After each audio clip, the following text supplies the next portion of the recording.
All right, let's dive into a story that is just unbelievable. We're talking about Ethiopian Airlines Flight 961.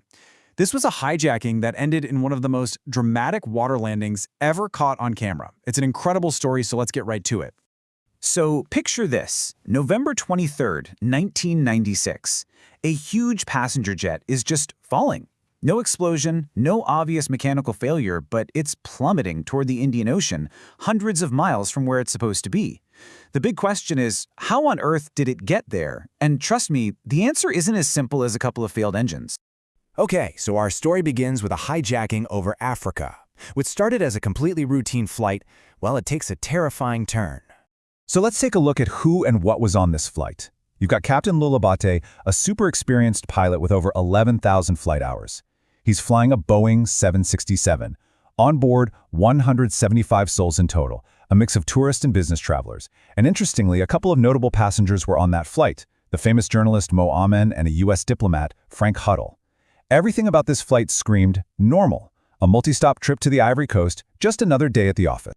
But then, boom, just minutes after takeoff, that all changes. 3 young men suddenly storm the cockpit. And get this, they're armed with a fire axe and a fire extinguisher they grabbed from inside the plane. They go right for the co-pilot. In a matter of seconds, complete chaos is taken over. And the first thing they do is issue a chilling threat. They claim there are 11 of them in total and that they have a bomb. If you don't do what we say, they warned, we'll blow this plane out of the sky. Now, was it a bluff? Maybe. But you can't take that chance, right? The crew had to assume it was real. The lives of everyone on that plane were now hanging in the balance. This is where things get weird. The hijackers make their demand. They want to fly to Australia for political asylum. And their whole plan is based on something they read in the in-flight magazine, that this plane could fly for 11 hours. The problem? The reality? The plane had barely enough fuel for its scheduled short hop. We're talking about 3.5 hours of fuel, not 11. It was an impossible demand from the very beginning. So this kicks off an incredible battle of wills, a secret game of chess being played at 39,000 feet.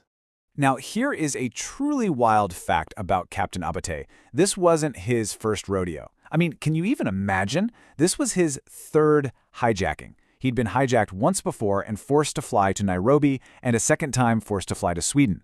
But this one was different. This time, the demand wasn't just difficult, it was physically impossible.